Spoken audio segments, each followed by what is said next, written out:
Hello, and welcome to Baha'i Blogcast, with me, your host, Rainn Wilson. This is where I interview members of the Baha'i Faith and other friends from all over the world about their hearts and minds and souls, their spiritual journeys, what they're interested in, and what makes them tick. Enjoy. Hello, Baha'i Blogcast listeners. Hello and welcome. It's me, Rainn Wilson, of course. Who else would it be? And I'm thrilled to have a first on today's episode of Baha'i Blogcast. I have the first mother-daughter combination. I'm so excited about talking to Barbara and Radiance Talley. You guys are in Maryland, is that right? Yes, we're in Maryland. Yeah. DMV. Beautiful.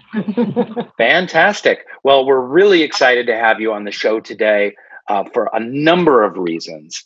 And I'd like to hear more about your individual stories and to get to know you as people a little bit. But I want to dive into something else first, and the most important thing. One of the most exciting initiatives that I've heard about in decades, Barbara, I think was started by you, which is this Arise Pupil of the Eye conference. And people have been talking about it nonstop. You're getting ready to do another chapter. Can you please tell us about this conference, what its purpose is, what its meaning is, and what inspired you to help found it? Okay, well, three questions there. What inspired it? I'd have to say sometimes that you hear about the perfect storm. And although I've heard about Pupil of the Eye, you've heard about Pupil of the Eye. We've all heard Pupil of the Eye for decades and decades. But somehow in 2019, I heard Pupil of the Eye and it had different meanings. Now, several things were going on at the same time. One is that I was at the National Convention as a delegate.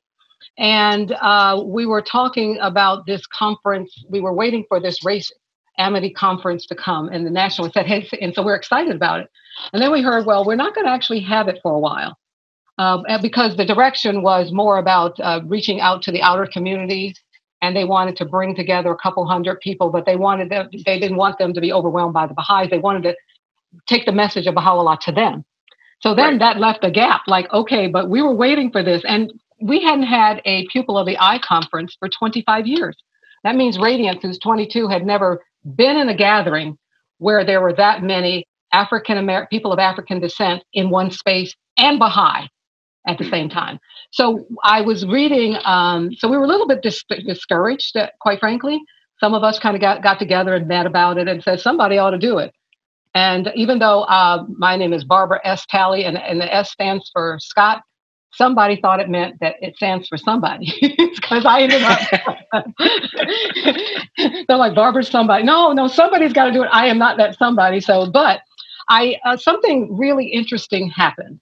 I was reading Sadie Oglesby's message, her pilgrimage notes from 1927 with The Guardian. And can you tell us a little bit more about her? I know that she was an early African-American Baha'i, but I don't know anything about her story. Well, Sadie Oglesby was one of the first, she was the first African-American to go on pilgrimage during the Guardian's time. Now, we know that Louis Gregory and Robert Turner went around Abdul-Baha's time, but she was the first African-American, I believe, that came during his ministry. And so he was so elated and with her being there. And he met with her. She was able to meet with him over a 20-day period. And every day, she said, he would bring up, why are there not more Black people in the cause in America? He said colored back then, but 1927. Why are there not more colored people in the cause? He went on to say that if you don't have Black people in the cause, the faith will suffer. The world will suffer. He said, I want to see more of them, the Blacker, the better. He went on to say that every committee must have a Black person on it. He said, how can you teach them and reach them if you don't know them? So this proximity, importance that we're talking about now going into neighborhoods, Shoghi Effendi was talking about that back then. He was saying that Black people must be, because he said, when you take the oldest race on the planet, the Black people, and the youngest race, the white people to have found, maturity. He said, if you focus on the Black and the white and they come together, all the other races in between will adjust themselves and we'll have oneness. Because, we always get that conversation. Well, what about the natives? What about the Asians? What about this? What about that? Shoghi Effendi answered that question. He said, the Black and the white are the farthest apart. And if they come together, everybody else will adjust in the middle. was profound. And he told her when she goes back, he said, spare no time, no expense. He said, I want you to go to the South and I want you to teach, and I want you to teach everybody. And he said, be insistent about it. She said, well, I don't want to have disunity. Some of the people don't want to talk about race. My husband's always bringing it up, and I'm always telling him to shush. And he said, your husband's way is the right way. He said, you've been too nice.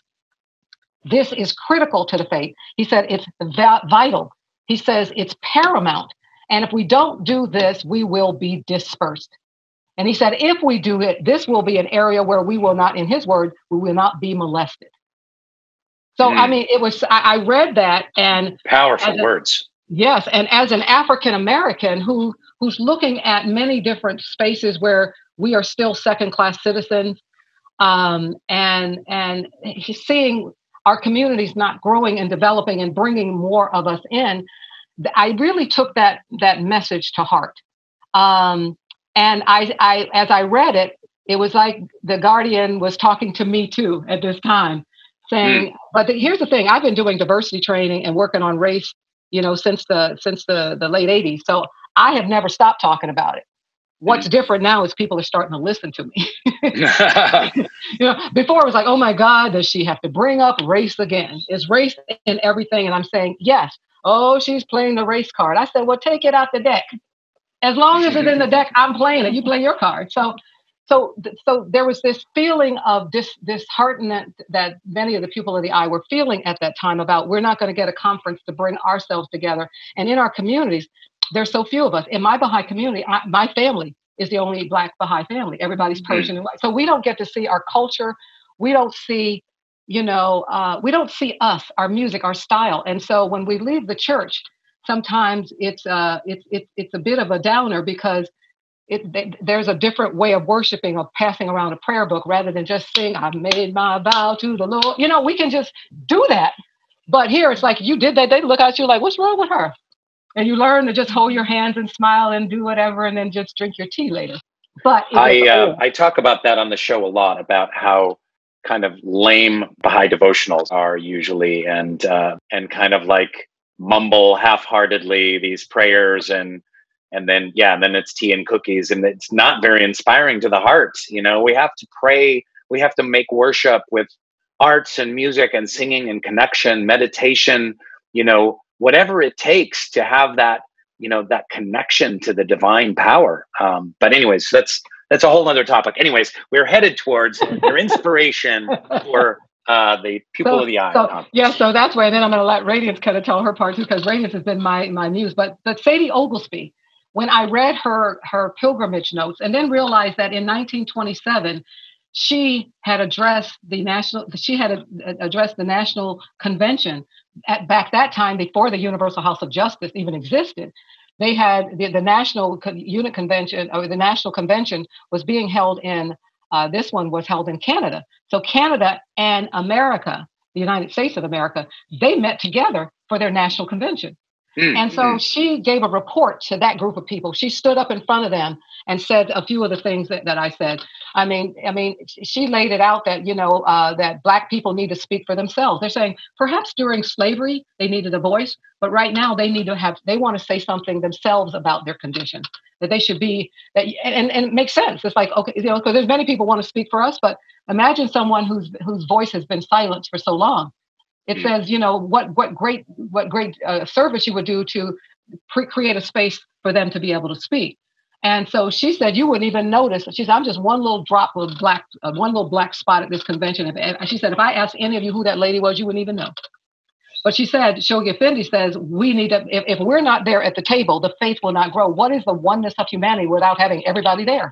Yeah. And speaking up for themselves. And so it was this reading of Sadie Oglesby's and the National Spiritual Assembly of Canada and the United States in 1927 voted unanimously to send her address to every local spiritual assembly. That's how powerful it was. Now, I don't know why it didn't filter down all these years and nobody even knew who she was.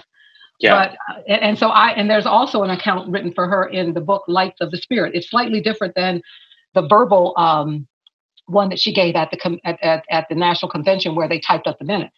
And then from her notes, because every day after she met with the Guardian, she would journal. So in the Lights of the Spirit, by Gwen Eder and Richard Thomas, that book that they put together. There's a whole section on Sadie Oglesby, and so there's some similar things between those accounts, and there's a few different things between those accounts. But I read it, and what I got from that was confirmation. I hadn't planned to do a conference, but when I heard her talk about how important we were to the cause, realizing that that the guardian of the faith, the head of the faith at that time, was saying that Black people, you are critical to the faith. Don't just come in and we'll tolerate you because it's a good thing to do. He said, he told her, he said, tell them that this has to be the most important thing that they're doing. She said during the pilgrimage, a lot of people would interrupt him and saying, well, this is happening in Turkey and this is happening in Tehran or in Iran. And he would shut them up. He said, that's not important. He said, you may think because you don't have a lot of Black people there that it's not important. He said, but in the eyes of God, quote, it is paramount. Paramount. He said, don't. And so basically, I realized that here was a faith, just as my ancestors, several generations back, were praying to God to relieve them of their suffering and their oppression in 1844 and 1892, 1863.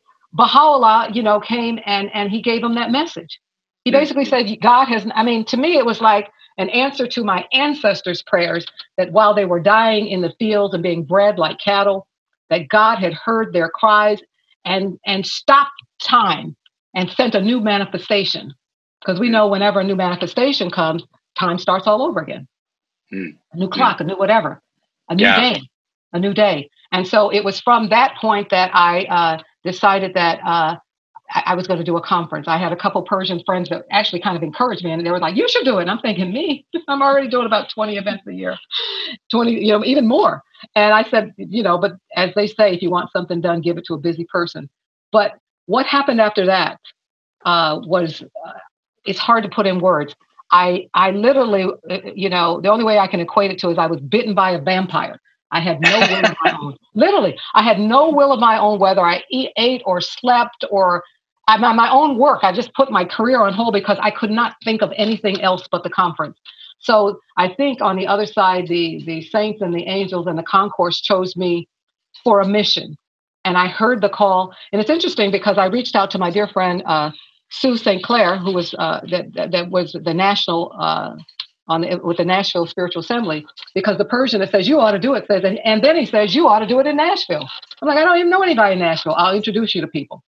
So he introduced me to a beautiful family, Ziva Ferdowsi, and she got all excited. Come to my house, stay here, use my card, just go and plan your conference. I'll be in the background cheering for you. So that was one of my first cheerleaders that introduced me actually to Sue St. Clair. Ironically, Sue St. Clair had come to the national convention. She was in the room with the delegates in the back because she wasn't a delegate. Several of us at the end of that night, when they told us we weren't going to have a conference, met at Van Gilmer's house. And we all sat there, thinking about, whoa, we're not getting a conference. And we weren't happy about that. And we're talking about all the things that are happening in our communities that need addressing. And Sue was also in that same room. And I still didn't, so God was, so he put us together once, it didn't happen, put us together twice in a smaller room, only 20 people. Still didn't know her. And then two people at the same time says, call Sue St. Clair. So Ziva told me to, and my friend Dell says, call Sue St. Clair. She was at the Nashville Assembly. Really within the same hour, I said, okay, God, I got you. I'll call Sue St. Clair. Then we realized we'd had 3 occurrences where we had met. And when I told her of the vision, and I went to Nashville for a week to talk to the Black people in that community, say, I would like to have a conference here, but I want to reach out to you first to let you know who I am. And, part of that is history. And when they said, when are you going to do the conference? This was May. We were having a conversation. I said, Thanksgiving weekend, just like that. And because we were all doing the bicentennial of the Bob, right? Yeah. So nobody wanted to do anything before that. And there were people that said, you shouldn't do it Thanksgiving. You should wait till, January. It's Black History Month, or it's MLK, yeah, or February Black Year, and you'll find a more receptive audience. Of course, that was a SOTI. I call SOTIs, the sclera of the eye. The white part that surrounds the black is called the sclera. So we call them SOTIs, and the black part of the eye is called the pupil, so we call them POTIs. So you'll hear me say POTIs and SOTIs, the black and the white have got to come together. It's the shorthand to just kind of get to the conversation, like, which side do I get on? Well, who do you identify with? What does the world see you as? You pick. I'm not telling who's a POTI or SOTI. You should know. My mom coined the term podi, and I coined the term sodi. Yeah. So Radiance nice. And sodies. Yeah. So podis and sodies. So we kind of changed. And Radiance, what was your involvement? How did you assist your mother, work with your mother on this? I mean, the biggest part, honestly, was just encouragement. I understand, of course, the need for this conference still, and the need it had then. And it was a really just amazing experience to just frankly, I've never really been in the majority Black space that isn't my family. Like occasionally one visit to a church, but and having like so many Black Baha'is, it was a family reunion with people you haven't even met yet. Everybody was just so just happy and excited and just honored to be there. And it was just such a loving and supportive and really healing, encouraging and empowering environment to be in that just really soothed my soul. And what happened at the conference? What was discussed, and what were some of the speakers, and were there takeaways? Were people affected in a way, like they walked in one way and came out with a different perspective and a different vision? Oh, yeah. Oh, yeah. When my mom first asked me what I, thought of the conference after it was all over, and I had said, I realized after being there that, you don't really know when you're holding your breath until you're finally in a space where you can exhale. And that's how it felt, like just to be normal and accepted and confirmed, and you're in a space where you're affirming each other's value. You're not expecting, often when you're in majority white or Persian spaces, because being Black, I'm the minority in my religious life and in always in my educational life, and just in every space, and just so you're always often expected to assimilate to their culture as opposed to integrate and create this unity and diversity and create something new and bring a blend of different cultures. And so it was just nice to be in a space where you're affirming each other's value. It was really special. While we were in Nashville to plan it, my mom and I are both poets, and we are basically all of our poems really document our life and our journey and our stories and our lessons learned. And we did a poetry fireside at Ziva's house, and one of her relatives was there. And poetry, that's how we heal. It's a very cathartic experience, and it soothes our pain when we write it. And so we were sharing our poetry of encountering racism and also religious prejudice and classism. And Ziva's relative that was there, she said, I was really inspired by the poetry that you two shared. And it was so heartfelt, and, it was raw. And she said, I think this quote would be very comforting for you to hear. And she had said that when her uncle? Mr. Samandari. When he was pioneering in Africa, Shoghi Effendi, he said, show this quote to every African you meet and tell them that this is about them. And it was actually a quote in the Quran that said, we desire to show favor to those who have been brought low in the land, to make them spiritual leaders among men, and to make of them our heir. And, that was just one of the most, insightful, profound, affirming quotes for me to hear, just to know that, we're not forgotten, because it's easy to feel like you have been, like our people have been. And to know that it's finally time for us to be listened and valued and to lead. That's beautiful. That's beautiful. And I see it as spiritual reparation. Spiritual reparation. See, many Black people are waiting for economic reparations. But I think we won't get economic reparations until we have social reparations. our proximity. We know that 75% of white Americans don't even have a Black person, a minority in their whole social network. Wow. So if we're waiting for economic reparations, they're not going to happen unless we have social reparations, and they're not going to happen unless we have spiritual reparations. And Baha'u'llah gave us spiritual reparations. He says, "You are like the pupil of the eye through which the light of the spirit, flows through." So think about that. The pupil, you are blind without the pupil. If the white of society keeps trying to block out that pupil, you got cataracts. and you can see. Aaron Crossley gave me that one. He said, "So we're like cataract. We're giving you cataracts." I said, "Yes. So get your white off of my black, so we can both see. Do your thing." And here's the thing that we have learned is that if we use this analogy that Baha'u'llah has given, and there's some things that Rui Kanun wrote that says, he never gave anybody else a station like that. He said that's unique to pull out one group of people and say, you are like the pupil of the eye. We know that the Bible has says, and the meek shall inherit the earth. So this is fulfillment of that prophecy that this very people that have been downtrodden, bred like cattle, beaten, enslaved, kidnapped, all of that stuff, that we could get spiritual reparations from the Almighty God.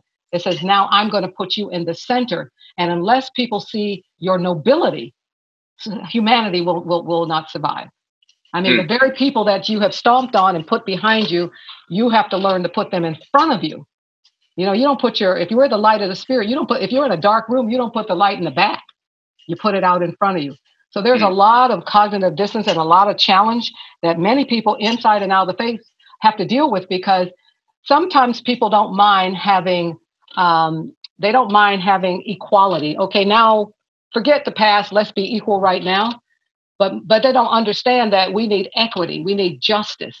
And if you've had 400 or 500 years of people having overprivilege that created the underprivilege, they have got to come down a little bit, and we've got to come up a little bit. People are looking for equality. Back in the day, because I've done diversity training since the 80s, and people thought that tolerance was enough. Well, would you want to tolerate your wife or tolerate? What if your wife said, Rainn, I just tolerate you. Sometimes she does. Sometimes it's just tolerance. But I get your point. You're exactly right. It's a lot better if you love me, rather than tolerate me. So we are looking at equality. Most of America is looking at equality as the benchmark. But Baha'u'llah says equity and justice. Equity and justice. So, for example, if Black Americans, and we know that our net worth is like, $8 compared to somebody's white Americans, couple 100,000 or whatever the stats are. We know that the gap is so big that it would take, generation upon generation to even close. So we know that because we were not able to, because our forefathers worked for generations for zero pay. So they had nothing to give their children. In fact, once they had the freedom, I remember earlier in my life, I'm taking care of, my father didn't get anything from his people. And when he got sick with Alzheimer's, I had to take care of him. So there was nothing in the family coffers to pass down that most white Americans kept. Grandmother or grandfather or uncle left you this money. Much of what that money was gained on either the spoils created from slave labor or from the priority given them in jobs and entertainment, in Social Security or whatever it was. In the beginning, Social Security couldn't even go to farm workers and domestics. It was just only for So you see, even back then, they created laws to keep you as a permanent underclass. And so I was thinking, I'm so sorry, Barbara, love for you to continue. I just wanted to pipe in on that. I was thinking about precisely that thing when I was talking to a group of Baha'i youth the other night, and including my son, and I was telling them about redlining. And one of the terrible consequences of redlining, I mean, there's too many horrible things about it to fill in. For those who don't know, I don't even know how to describe it. It was a conspiracy between real estate developers, builders, banks to keep people of color in the ghettos and in the poorer communities, and to keep them together, and in the communities where the housing prices were lower and the quality of life was lower, and not allow them into white neighborhoods and and other middle class neighborhoods. And in so doing, also, you don't have that property to hand on, because if you're forced to buy a house in a certain area that then doesn't have any social services and becomes crime ridden, and that house doesn't appreciate in value, normal white Americans buy a house and it doubles, triples, quadruples, quintuples in value over their lifetime. And so they get the benefit of that. But so many people of color didn't, due to those racist policies that were in place for decade after decade. So that's just one example that popped into my head. Please continue. Yeah, and even the GI Bill, you know that there were Black Americans that served in the wars, and only a small percent. And in the part of the GI Bill, you could get a small loan to get one of these houses. Levittown was one of those where they built these communities. So Black Americans couldn't get the loans to get in there. So even though they served in the war just like everyone else, they weren't able to benefit from many of the GI Bills. Just a small number were able to, but the majority, I'd say 95%, could not even do that. So if you came back and you were able to get a small loan or interest-free loan, or however they did it, it was so low that they were able to build up this equity. And so what happens is the majority of equity of most Americans is in their property. We know that even from the beginning of this country, it was set up that way, that you only could vote if you were white and male and property owning. Those were the three conditions that even let you vote. White women didn't even get the right to vote until 1920. And so property has always been power, but Black people were prevented from that. And it's a whole nother story what happened to the farmland that Black people did get that was taken and stolen from them over the generations so that they could not have property. And so if property is the way that you get most of your income and that you pass along to generation, so you can start that business, buy that house, send that kid to college so you're not a debt wage slave your entire life, that was not afforded, and has not been afforded most Black folks. And so what it has is it's created a discrepancy in the wages. Even now we know that Black women and men make less on the dollar than white folks. So it's in the system. Think about how people were fighting against having a $15 minimum wage. And the people that were against it were millionaires, multimillionaires. They just wanted more profit. So if we couldn't get the income passed down to us so we could start that business, so we could have wealth, to build a house so we could get equity, so that we could go to college and whatever and not be in debt forever, we've continued the disparities that are here today. And so imagine two people together and they're saying, okay, we want to just be equal. We're going to give, now let's say the Black person is $10,000 in debt and the white person is $10,000 profit, and you come on the scene and you're just saying, forget the past, let's just be equal. Let's just give everybody $10,000. You get a Black person $10,000, they're at zero. Try to get a loan with equity and get a business on zero equity. The white person who had 10,000 now has 20,000. Equality won't make things right. Now, if you said equity, you said, okay, the white person has 10,000. I'm going to give the Black person 20,000 so that there's some equity to get towards justice. People will cry about affirmative action and no, this is not right and I'm being discriminated and why are they getting this? They want to forget the 400 years of free labor that Black people had.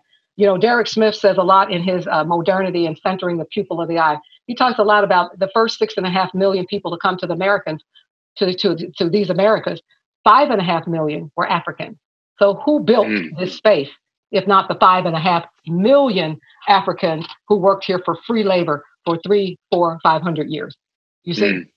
So one of the things I love about the faith is about justice. And we really need to make that, anti-Blackness, dismantling all the systems of anti-Blackness needs to be our watchword, as well as justice and equity. How do we make it right? So spiritual reparations is one.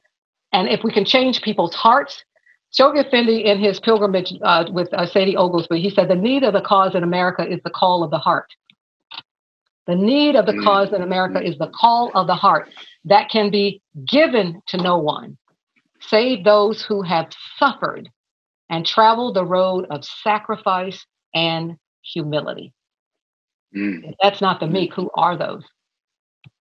What's going to save America? What's going to save the world? He said, the world is watching. And if the American Baha'is don't get it together, that's why Abdul Baha, when he was here, he said, where's Mr. Gregory?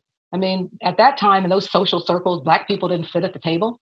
He said, no, get Mr. Gregory. He basically came for a total social change in America. And everything that The Guardian has told Sadie Oglesby and everyone else is that we have to do something about race or blood would run in the streets. And so because, the prison industrial complex has as many of us locked up as ever before, slavery has never ended. The 13th Amendment says that you cannot enslave somebody unless they've committed a crime. And so they immediately passed all kinds of laws, Jim Crow laws, all kinds of stuff that we can still lock you up, chain gang, all of that stuff. And so many of our Black and brown brothers are in jail right now, languishing, dying, getting 10, 20, 30, 40-year lifetime sentences for nonsense that white people don't get that. So we're still enslaved in some respects. Yeah. Powerful stuff. And I'm just inspired and thrilled at this conference that you started. And where is it going? Is it going to be an annual thing? Do you see where the Pupil of the Eye conference might be headed? Yes, I think it's just going to grow. I think one day it'll be international. I've had people calling me from London. Hey, let's do it here. And I said, this is before all the COVID stuff. But what happened is, as Radiance said, it's rare that Black people can come together and see themselves. We know that the pupil of the eye reflects what's from it. What's being reflected to us in our communities where we are usually the minority? Other people and their values. But when we walked around the Pupil of the Eye conference at Nashville, we saw ourselves reflected back at us in all its beauty. We got to see us reflected back in our own eyes. And just being around each other, we started off the day calling the ancestors. We poured libation. Some of the African traditions were brought there, and we prayed. One of the persons mentioned, they're saying, I think it was Zeba, she said, you guys prayed for a whole, half a day, and I didn't see anybody pull out a prayer book. She said, how do you guys know what to say? Everybody, the drummers were drumming, and someone would pray, and someone would sing, and then the next one would go in. She said, how do they do that? She said, I've never seen that. And one of her comments, she said, this is a beautiful center. For 15 years, she said, but I've never seen it alive. Now the center is alive. And that's what Black people bring to every space, this energy, this aliveness. And so what happened is, what my goal was, because I got that spiritual reparations. This is what you need to go out and tell every Black person. I literally teach differently now. I would start with the three onennesses and progressive revelation before. Now I say, do you realize that the creator has sent a new manifestation, a new teacher, a new prophet, a new messenger with the sole message of oneness of humanity? We know that the pivot round which revolves all the teachings of Baha'u'llah is the oneness of humanity. And he put Black people at the center of it. In fact, someone in a recent study, they said that Baha'u'llah was the first Black Lives Matter activist. With saying that you are the pupil of the eye, and through you, the light of the spirit shines through. Well, wasn't Baha'u'llah's first rule of law the abolishment of slavery? I think that was his very first thing out of his mouth as a law. Yeah, he said, how can somebody who's a slave himself to the Almighty enslave another human being? You see, but this whole thing wasn't really filtering down into our psyche, in our hearts, and into our communities. So we needed a space. So getting back to the impetus, I realized that the faith will not grow. This faith we love so much, that's so beautiful, that can save humanity. I don't think anything else can save humanity. It wasn't being presented in all of its glory. And the people that needed to have a voice, these pupils of the eye, how are you going to talk about pupil of the eye when they don't, where do you have any community? No, but in the next community only, we got a Black person. No, they couldn't even teach it because they couldn't represent it. They couldn't show it. And so we realized at the conference that this is our faith. And as Radiance says, and we desire to show favor to those who have been brought low in the land, and to make them spiritual leaders among men. and to make them our heirs. So we said, we are the spiritual leaders. Don't worry about whether white people like you or they validate you or approve of you. You don't need any validation. You don't need any approval. Baha'u'llah has put you in the center of this magnificent revelation. And so for the next 10,000 years, you're the pupil of the eye. You are the pupil of the eye through which humanity will see the light of the spirit. You know, and so just hearing that was just so, I mean, people, when you said, how did they come and leave differently? I've heard people say, I came in there bowed, broken. I left out with my backbone straight. I'm a pupil of the eye. And that quote was on all the t-shirts that you designed. Yes, too. I designed a t-shirt and put that quote on the back of the t-shirt so that people would be able to see and remember and leave from this conference that, no, you have not been forsaken. You have not been forsaken. God has heard your cry. And he has made you the pupil of the eye. You know, so people came out of there seeing pupil of the eye in a whole different way. And for whites, there were some Sodis that were there. We said, you know, if the pupil of the eye is to bring this light to humanity, because we have suffered and traveled the road of sacrifice and humility, so we've been prepared for this work. Your role as a sclera, what's the role of the sclera? To support. It's to support the pupil of the eye. It's firm, whereas the pupil is an opening. It's not really a space. I mean, it's not really a firm space. It opens, it contracts, and it expands. And the pupil, the light that comes through the pupil, protects the retina. And all the brain cells from our consciousness, our sight, come from the retina. So if too much light gets to the retina, you're blind. So the pupil regulates all the light coming into humanity. And it reflects what we see in humanity. No, I love that, the continuation of that analogy that the white of the eye is there to support the pupil. That's really beautiful. Radiance, I want to get to know you guys a little bit better. And you talked about being poets, and I'd love to hear about this aspect of your faith. How is your poetry connected to your faith? And you said that your poetry is kind of helps you express your personal story, you know, on your journey, on your spiritual path. Radiance, can you tell us a little bit about that aspect of your work and faith and art? Definitely. It's really special to be in a faith where art is worship. You know, I mean, I'm a poet, and one of the quotes by the Bob, it was in the Dawnbreakers, and he said, "Treasures lie hidden beneath the throne of God. The key to those treasures is the tongue of poets." Like, it's just so profound. And, you know, to think, wow, like, you know, by using my art and my calling, I am worshiping God, and I am serving. And I'm also a visual artist. And I also really love the quote that Abdullah has said, that when thy fingers grasp the paintbrush, it is as if thou had said prayers in the temple. And it's just really beautiful to know that, you know, the arts, they do elevate your spirit.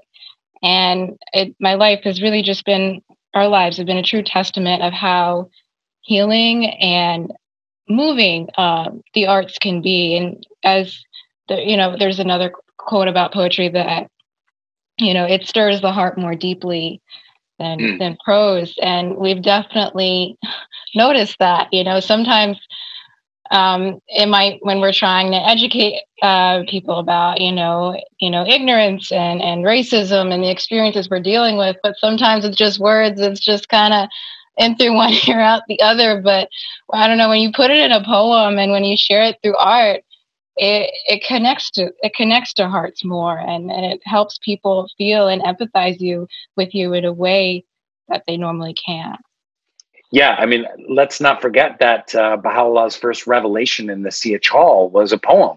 It was, you know, emanations from the cloud of unknowing, or tablet of the mist of the unknown, and it had a lot of different titles, but it's essentially a poem. And I have to ask you guys, and I was going to do this at the end, but since we're on the topic, you got to share some poetry with us. We need to hear something. Yeah. You've got to stir the hearts here. Is there something you guys can share? Can we have a mother-daughter There are series so of many. poems. There are so many. Yeah, there's sometimes we both write on the same thing and we write it differently. And then sometimes, but when Radiance reads the poem, I think it would also help her to share how she was dealing with a lot of racism in her magnet school. They tell us just get good education. This girl took 10 AP classes in her senior year. She barely, and she was still experiencing, a lot of racism, and she would cry on the way home every day.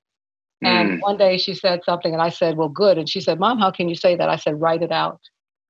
Just because I came home crying. She came home crying. I said, okay, you're going to have an outlet. And she started writing poetry then, and then it just flowed and flowed and flowed. But I'm going to turn it to Radiance because she was saying, one of the poems was ignorance is a choice, because a lot of people now, because of all of the things that are happening, George Floyd and Breonna and Arbery, they're like waking up like, ooh, I didn't know that. And Radiance wrote a poem to some of those people called Ignorance is a Choice. I think she'll share that one. Go ahead, Radiance. Oh, yeah. Beautiful. I wrote this poem in response to hearing so many people saying, it's not my fault, I was ignorant. And I'm thinking, well, it actually is. And I wrote this poem to explain why that is. And also with this poem, I've written many poems, and I also sometimes write series of poetry, and this poem is actually in a series that I've called The Island. So just for some context, when I mentioned the island in here, but basically the island is a metaphor for my heart and love and trust and the need to provide, to maintain safe barriers for protection against the outside world, because I have been hurt a lot. And so I created a series called The Island. So this poem is called Ignorance is a Choice. Ignorance is so annoying and odd.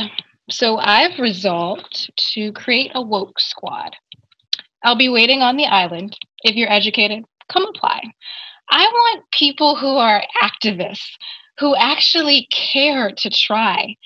It's strange that people don't know and they can learn everything else, but ignore hate crimes each day.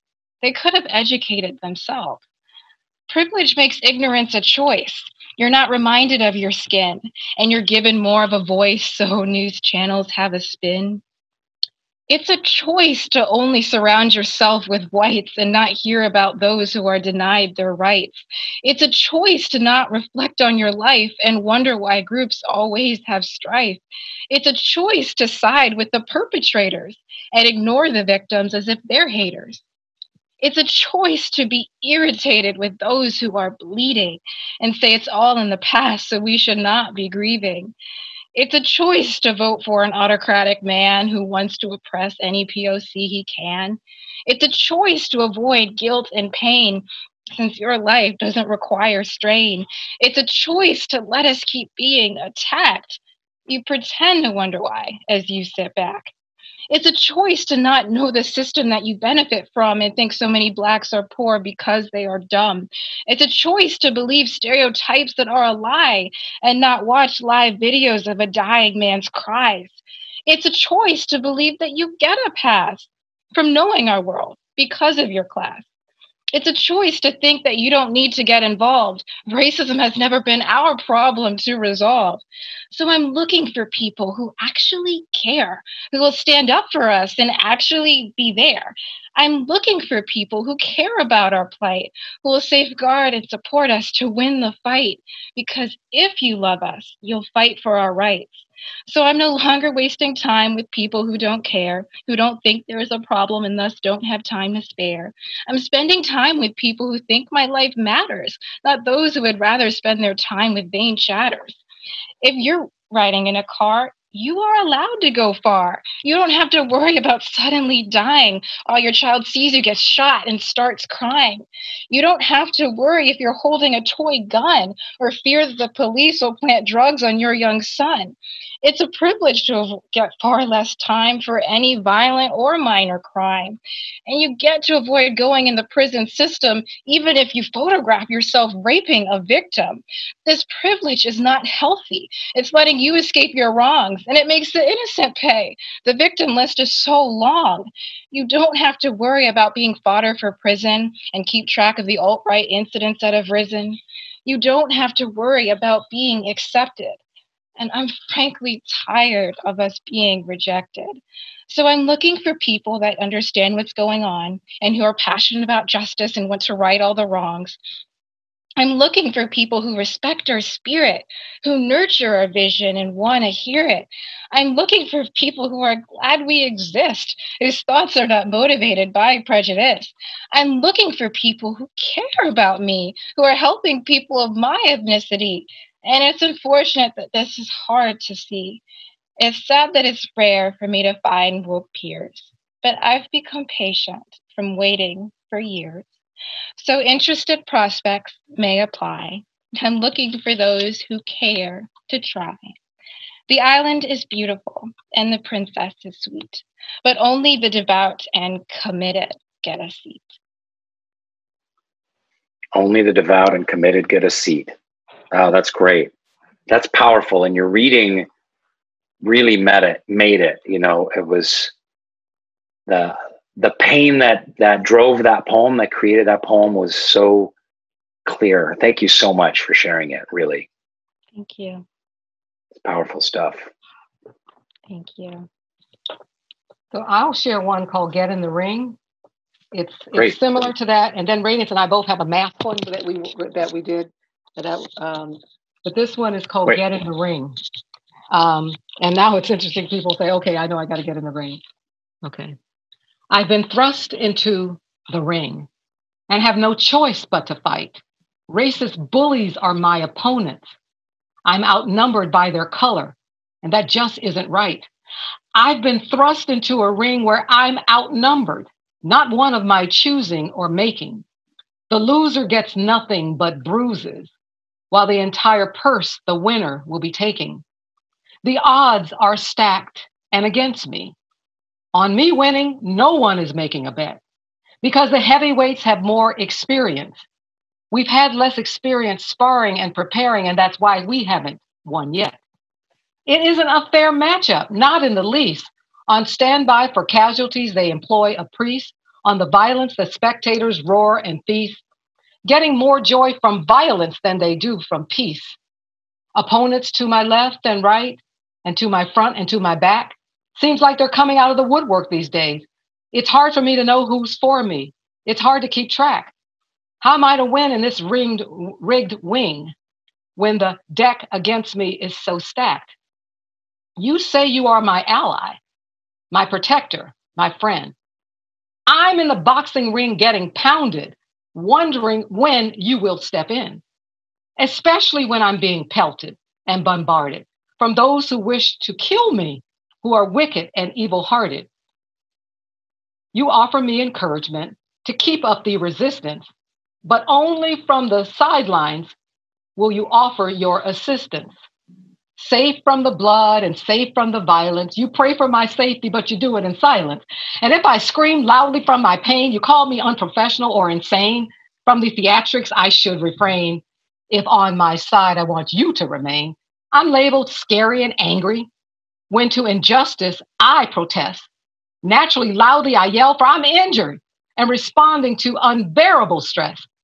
I can't avoid this mess, and I'm constantly under duress, but you want to see in me a bit more control and finesse so that you don't feel uncomfortable at best. I wish you could feel the pounding in my chest. And when I yell about the injustice, all that you see is aggression. And when I confront you, you explain, but I'm not assured by your lukewarm confession. You don't focus on the attack, the hostility against me, or the fact that it's not my fault, because you are focusing more on my response to the pain instead of the unprovoked assault. And you don't feel the pain I feel, but only feel what you choose, because you don't see the deep scars from re-injuring my slow healing wounds. You only see a flesh wound or perhaps a bruise.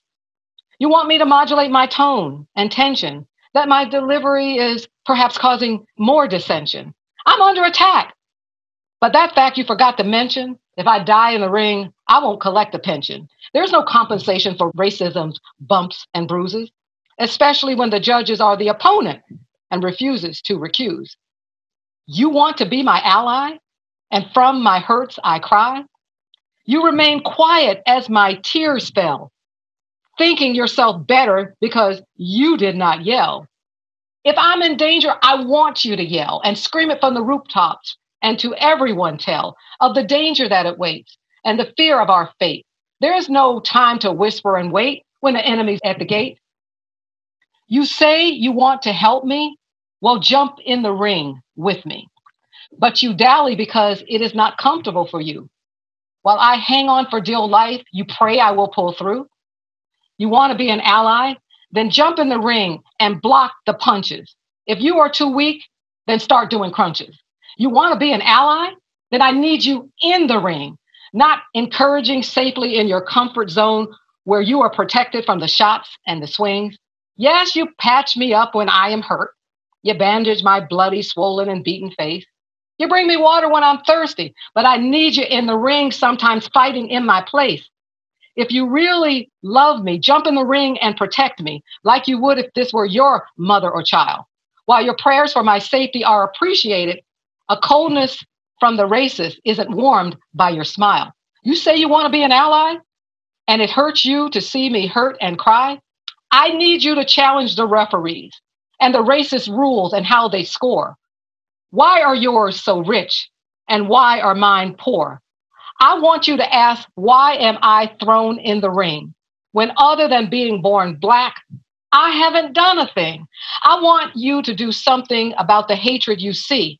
That's how you can protect and at the same time help me. You patch me up and push me back in the ring. And other than that, you don't do a thing.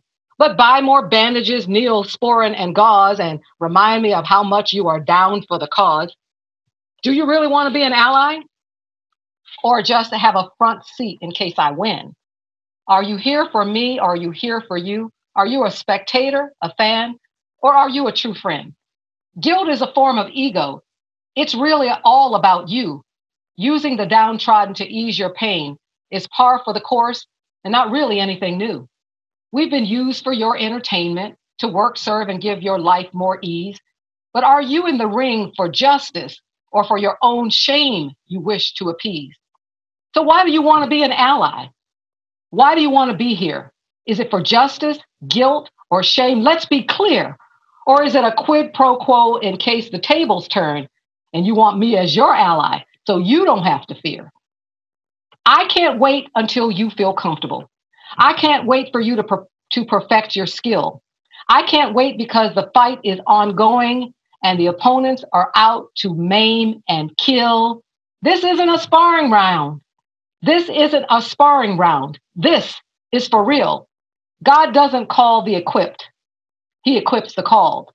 Some move into action while some are stalled. Many are called, but few are chosen. Some arise with exuberant faith and action, others overwhelmed, impotent, and frozen. Many have the opportunity, but he will not choose them all. For those still playing it safe while we die in the ring, I think the Creator would be appalled. Prophets don't play it safe. Most died to save us all. And we won't conquer racism staying in our comfort zones or playing it small. Get in the ring. Get in the ring. Get in the ring. Okay, I'm getting in the ring. Okay. Okay already. All I get the message. Where's the ring? I'm there. Let me get my gloves. Let me get my chainsaw, whatever it takes. Thank you so much.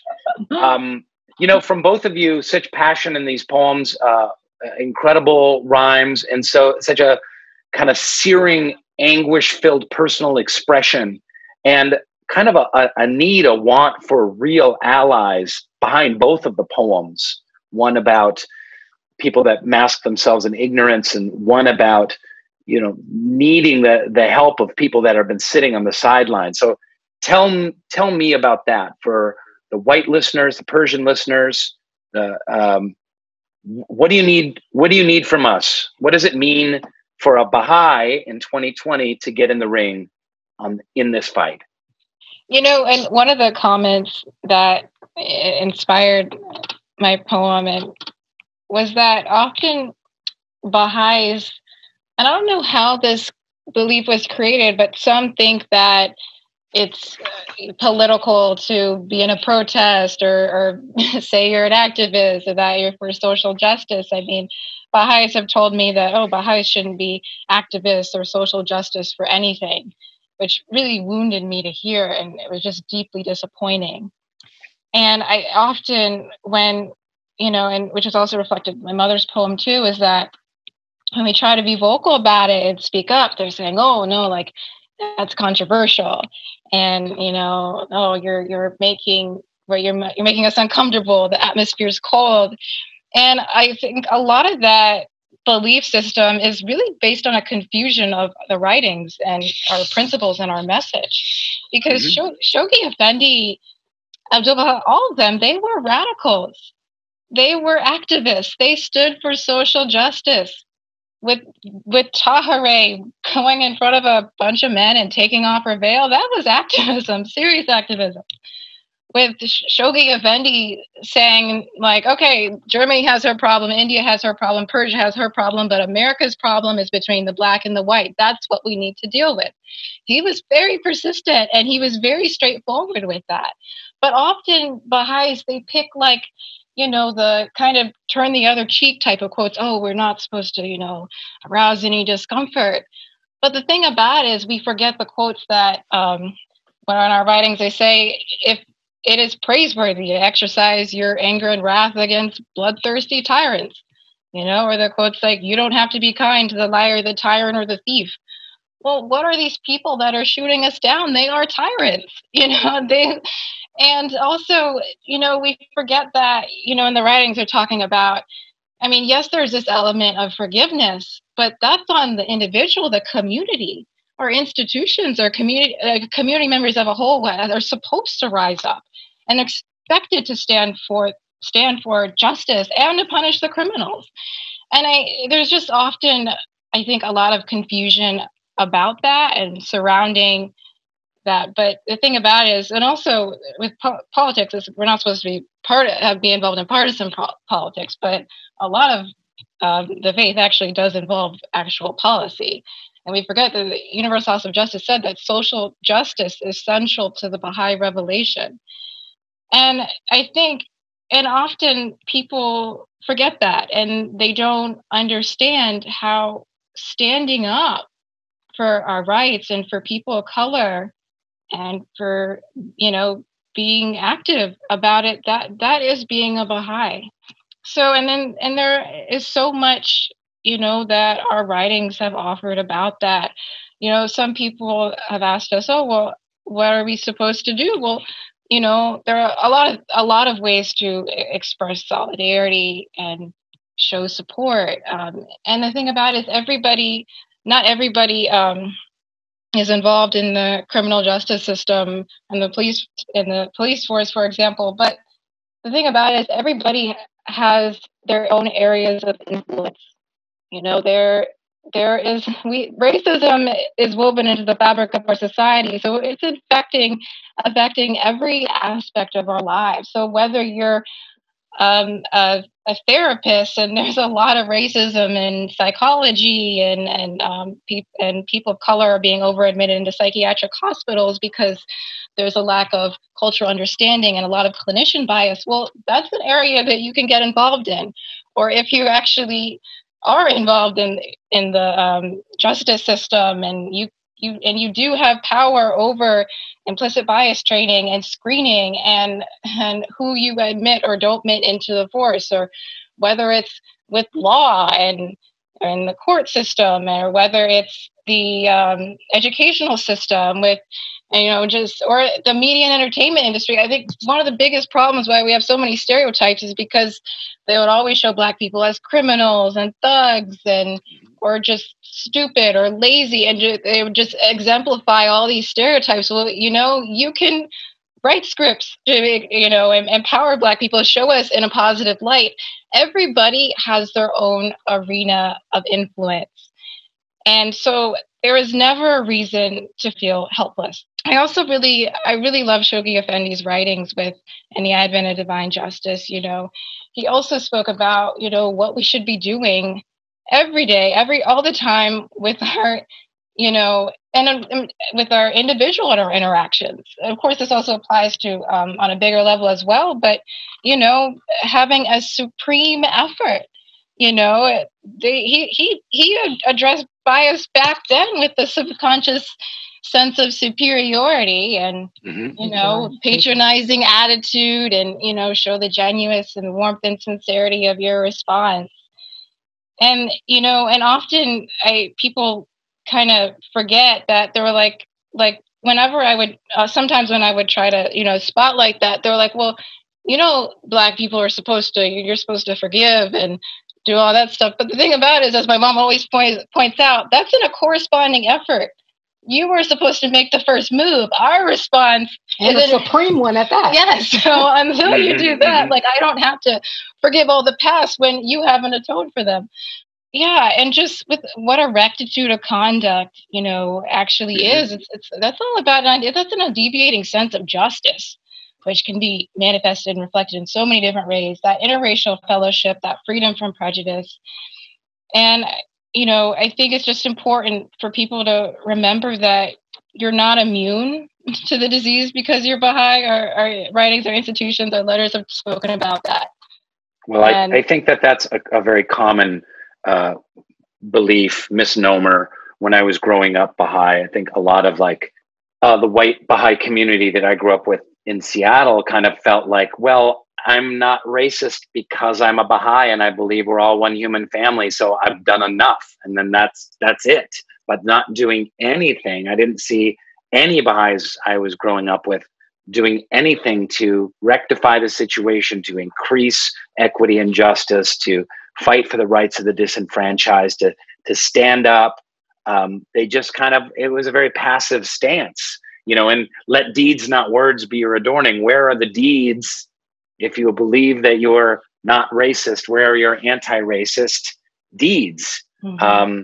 So there's been an unfortunate kind of de facto passive fallback position by, I think, a lot of white Baha'is over the years. And, I think the circumstances in the present day are changing that. They're mixing things up and showing us all, Baha'i and non-Baha'i, how important making a stand is and actively being an anti-racist. And I'd like to share something with that same question, and Radiance alluded to most of that. Even in 1938, Shoghi Effendi said we are in a double crusade. A crusade is a spiritual war. We are in a spiritual war. People are not acting like they're in a spiritual war, but we are. And he told us, he said that a rectitude of conduct, like you just said, are you doing something? He says a holiness and chastity. We know if you're holy and you're chaste, there's also a part of that is truthfulness. What's the truth about what's been happening to Black people? Are you have you read up? Have you taken the time to learn? With the rectitude of conduct, as Radiance said, one of the first things was an undeviating sense of justice. Undeviating. So if you get truthfulness is the foundation of all human virtues. Abdu'l-Baha said that the purpose of life is to acquire virtues. So when people ask us what we can do, it's do what Abdu'l-Baha told you to do. First, seek out the truth, investigate the truth. Independent investigation of truth is one of our principles. But when it comes to Black people, don't drop the rules. And so a rectitude of conduct, a holiness and chastity, and an interracial fellowship. Shoghi Effendi says these are the weapons which the American believers can and must wield in their double crusade. He goes on to say the perfection of such weapons. If we're going into a spiritual war, we got to make sure we know how to use the weapon. You can hurt somebody. You hurt yourself. And he says the perfection of such weapons, the wise and effective utilization of every one of them. And he says more than the furtherance of any particular plan, more than the devising of any special scheme, more than the accumulation of any amount of material resources, can prepare them for the time when the hand of destiny will have directed them to assist in creating in and bringing into operation that world order which is now incubating within the worldwide administrative institutions of their faith. So when people say what to do, if you look at those three things, those three weapons that we must wield, have that integrate, just looking at the one and interracial fellowship. In many of our communities, we come together and we pray together. We'll have a devotional. We may be in a study circle together. We may be in a feast. We may be in an LSA meeting. But and from what I've been hearing from many people of the eye, and it's definitely clear in my circumstances, that's where it ends. We don't hang out together. We're not part of each other's lives. We might as well call it the Baha'i Association in many spaces. You know, it's not that they won't call Radiance and I to speak or come do a poem. But when do you invite us to dinner? When do you just say, "Hey, I'm just going to go over to the mall"? This is pre-COVID, you know. But we're having some family members to do whatever. We don't get that. I mean, there's a few people. There's a few exceptions, you know, that we have, you know. But by and large, I would totally go to the mall with you guys. Are you really? Okay, let's go to the mall. We're going to hold you to that. There's some great malls in Maryland, I hear. Next time I'm out there, we're I hear there's some great ones at the mall. We're going to go to the food court. We're going to get Orange Julius, some corn dogs. Well, we're vegan. We're vegan, so I'll get the corn, but not the dog. But we can still, we're still holding you to that, Rainn. SeaWorld, you heard him say he's taking us to the mall. So it's interesting, this Double Crusade you bring up, because I surreptitiously on my computer Googled it while you were speaking. So it's not like I have this quote on the tip of my tongue. But Shoghi Effendi, when someone asked what was the Double Crusade, he said, first to regenerate the inward life of their own community, and next to assail, that's a strong word, the long-standing evils that have entrenched themselves in the life of their nation. So this is what we've all been referring to, this idea, this kind of passivity in the Baha'i community that has been just focusing on the first part. We're trying to regenerate the inward life of the community. We'll have some nice tea and cookies and potlucks and prayer meetings. But the next part, to assail the long-standing evils that have entrenched themselves in the life of our nation. So now the world is kind of doing for us what we haven't been doing for the last several decades, and with these kind of protests and uprisings. How do we not go back to normal? How do we not just make this another, you know, Rodney King uprising or a Trayvon Martin demonstration? How do we take the energy that's in the world right now, that's on the streets, that's in the media, and 3 months from now, 6 months from now, 17 months from now, keep moving forward? Well, one thing, Rainn, we had the Pupil of the Eye conference in November of 2019, and we're going to have another one next week. And it's, of course, going to be virtual. But we didn't just stop. It wasn't just something we did 6 months ago. Many of those that left that conference went back to their own communities and brought together pupils of the eye that were estranged, or that may have, you know, not been in the faith for a while, or they left the faith. And they basically, their job was to go uplift those folks. Now that you're on fire, go back and uplift those folks. I mean, one of the things that occupied a great amount of my time over the last 6 months, from December through now, is that I came onto a prayer call that had been going on for 11 years. And they had been praying for our conference, and they were just excited because many of the members had come to the conference. And someone said, "Hey, they're talking about the conference. Come on." Of course, I'm going to go hear what they're saying. You know, hundreds and hundreds of hours later, and 6 months later, I'm going. You know, it's a call that's 7 days a week. 7 days a week, people from all over the country and some people around the world come on, and they pray for an hour and a half.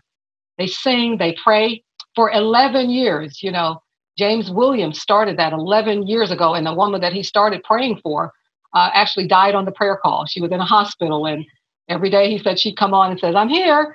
And then at the end, when she says goodbye, she never said goodbye. The nurse picked up and said she passed while she was listening to the prayers. But this prayer call has been going on 7 days a week for 11 years straight. So we came there, but they weren't talking about the most vital and challenging issue. But they had a very fertile ground of prayer. And we know that in prayer, there's a mingling of stations, there's a mingling of conditions. We know that in prayer, the angels of the Almighty will scatter abroad the words uttered by their mouth and cause the heart of every righteous man to throb. So it was some very fertile ground. And what I've done is I came in and created something called Foundation Hall University. If you go to www.worldembracing.net, how do you give physical experience to something that's a virtual phone call converse? It was a conference call that would call you every morning, California time, 6 a.m., and people would pray. And so I came to that space. How do you give substance to a conference call? And what I've done over the last 6 months is I created a website for a prayer call. And so we leave the prayer and we mentally say, now we're going down into Foundation Hall. And now in Foundation Hall, we're going to have a discussion about the most vital and challenging issue. So we have gone through Sadie Oglesby's document. We have gone through Glenford Mitchell's How to Teaching Negroes, because Shelby Effendi said, if we don't do that, we will be dispersed. And then we've also gone through Derek Smith's Modernity and Centering the Pupil of the Eye. Now we're studying Advent and Divine Justice, this rectitude of conduct, this holiness and chastity, this interracial fellowship, the Double Crusade. So we're spending, literally, we've been in the university for 7 days a week for the last 6, and now people are coming in. Every day there's about 10 more people because we didn't tell everybody. Now everybody, I know, because everybody listens to the vein. Wow, so this is something that we can just join? Yeah. And so I know you've typed in and you've gone to the website now, so you can www.worldembracing.net. And we have, we literally have people in Canada. We've got people all over the place that come in, and there's different days that we study different things. Like Monday through Thursday, we all speak together on whatever topic. On Monday, like last Monday, we had Ken Bowers come in and talk from the National Spiritual Assembly. People want to ask Ken, why didn't people were asking me, why doesn't the NSA do this? I said, I don't know, let's ask him. So we brought him on. So on Tuesdays, it's like an orientation. You get to know who the Baha'is are, what their Baha'i story is. On Wednesdays, it's consultation day. So topics that come up that people are saying, why is this? We can look at the writings, what the writings say about that. You'll notice if you go there right now, there's a lot of stuff on forgiveness. Probably when they hear this, it may be something else may have scrolled it down. But we've learned that many people know about consultation, but we really don't know how to consult. So we basically, before we talk on a topic, and we've learned that by trial and error, we don't just have everybody give us their opinions. Now, when we want to consult about something that's challenging us, we say, what do the writings say about that? So we'll spend a day or so reading the writings, what they say about that. And then we have our consultation. On Thursdays, even before we got that compilation from the Universal House of Justice and the National Spiritual Assembly, we had already started picking out letters that from the Universal House of Justice that had to do with the most vital and challenging issue, racism, prejudice, African American. And we were studying those. Wow. When any letter comes out from the Universal House of Justice, we stop whatever's on the program and we spend 3-4 days. Like the May 9th letter, we must have spent 4 days on that thing. Wow. So when people get to it in their community, we're like, yeah, we've already done that. On Fridays and Saturdays, the POTIs, the Pupil of the Eye, can discuss things, and the SOTIs are asked to stay in the room after prayer, but to be silent and listen. So we're flexing their listening skills. On Sunday, the SOTIs will speak about what they're feeling and whatever around the most vital and challenging issue. And the POTIs stay in the room, and we just listen. So people feel a little bit of comfort to be able to talk about stuff that they've never had a place to talk about. We also have resources on there when people say, what can I do? You can go there, and there's a Dismantle Anti-Blackness. There's all kinds of resources and videos and everything on there. And all the letters that we're studying are on the website under resources. So everything I've mentioned about Derek's document, Glenford Mitchell's document, Sadie Oglesby stuff, all of that's there. And we've encouraged people, look, this is a resource for all of you. Start a group right where you are and say, hey, let's go to, click on the document we're going to study. So it doesn't really matter. You can have a study circle about the most vital and challenging issue with anybody on the planet, because you don't have to worry about getting the document to them. You click on it, it's on your screen, you get to read it. Wow. And so we've been extremely busy from the moment that the conference ended till the next one. In fact, I'm so late getting out the stuff for the next one just because I've been in that space, making sure we have facilitators for each day, note takers. It's very structured and organized. And so now we have an online 7-day-a-week university, talking about the most vital and challenging issues. So your question is, what are we doing? We're waking up folks. We're waking up folks. We're educating folks. We're giving them language when they go out in their communities and don't know how to respond to, well, why don't Black people, stop Black on Black crime? I mean, but I don't see color. You come into this space, you get educated real quick about not saying that, first of all, but what you should say if somebody says some of that nonsense to you. Oh, that's fantastic. Well, listen, guys, we're out of time, and I didn't even get to hear your stories. So this was kind of crazy. There was so much to talk about with Pupil of the Eye Conference and your poetry and this most vital and challenging issue. Real quick, because we don't have a whole lot of time. 3 things you want people to know about you before we go. Okay. I'll give Radiance a little chance to think. The first thing I want people to know is that about me is that I'm a first generation Baha'i. None of my siblings or any of them are Baha'i. That I grew up in upstate New York. My father was a migrant worker. So we grew up in very, very poor circumstances. I also have 6 children and 15 grandchildren. Oh, that's fantastic. That's great. That's great. What year did you become a Baha'i, and how did you hear about it?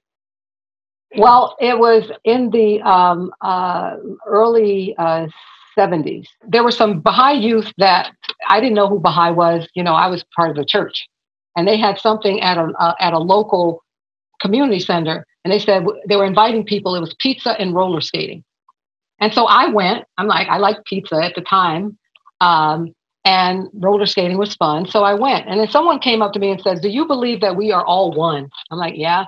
"Do you believe that we should be equal and have equality and the same rights?" And they asked 3 questions that only an idiot would say no to. I said yes, and then they said, "You sound like a Baha'i." And I'm like, "Okay." And they're saying, "Would you sign this card? Do you want to be one?" And I really thought it was a club. Nobody, I don't remember anything about guys. I mean, definitely there wasn't anything about, a sermon or anything like that. It was pizza, roller skating, different diverse people coming together. Now, I was in upstate New York, so there was lots of white folks. In fact, I was an anomaly there. There weren't that many Black families, maybe 5 Black families that stayed there year round in upstate New York where I lived. So white folks, you saw them all the time anyway. So we were coming together, but it seemed like they were trying to have some more socialness. What we should be doing now, they were trying back then. And so when I signed the card saying, okay, then I started getting this Baha'i newsletter. And I'm thinking, gosh. Well, I asked the person, I said, "Are there any dues you have to pay?" And they said, "Oh, no," because I thought it was a club and there were dues. And they said, "No." I said, "Well, what do I have to have? I'm not losing anything by signing." So the newsletter started coming. And I thought, Baha'i, that's a really big club. I literally got baptized twice after that and almost became a Muslim before I realized what a Baha'i was, even though I had signed the card. Someone told me once and say it's a religion. I said, no, it's a club. They're like, "Girl, it's a club. It's a pizza roller skating club. Roller skating club. We'd probably be doing better if we had more pizza and roller skating, don't you think?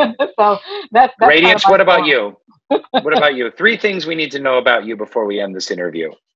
Well, I'm a poet, and I hope to publish books of my poems soon, like my mom has. I'm also a writer. I'm a staff writer for BahaiTeachings.org, and I've written a lot of articles for them about justice and also healing. And when I was in college, I would, plan a lot of events on campus to, raise awareness of, injustice and promote healing and actually, and we still do firesides. We just temporarily stopped for COVID. But, and it was actually one unique experience that we had was I invited this woman named Dr. Helena Hicks to speak.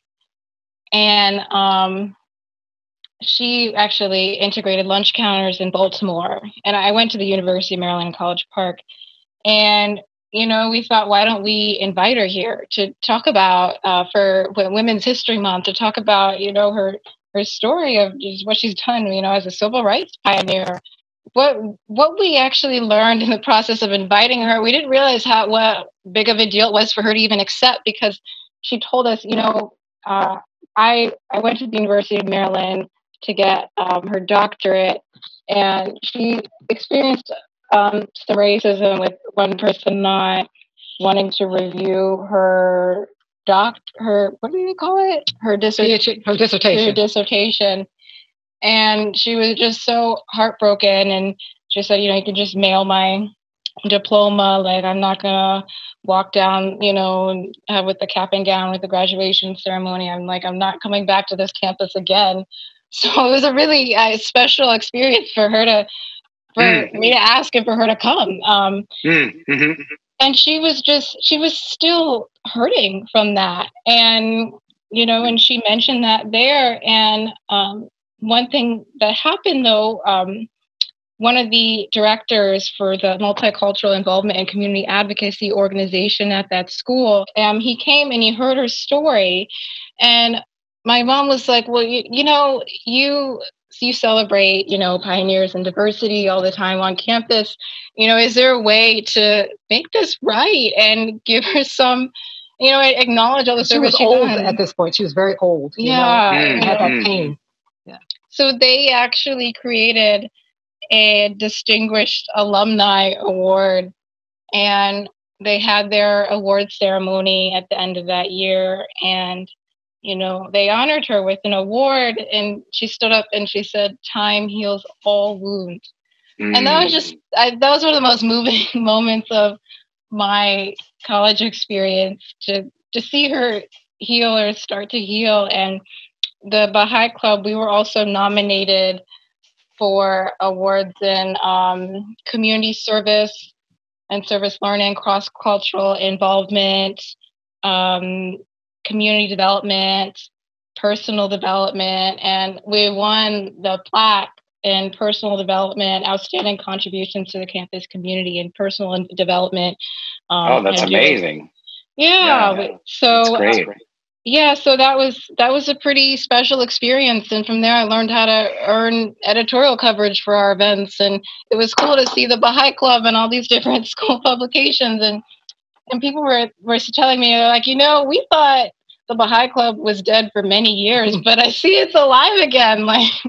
So it was really rewarding to have that service on campus and make a difference in that woman's life. Oh, that's amazing. That's a fantastic story. Did I read that you lived overseas? Yeah. Oh, yeah.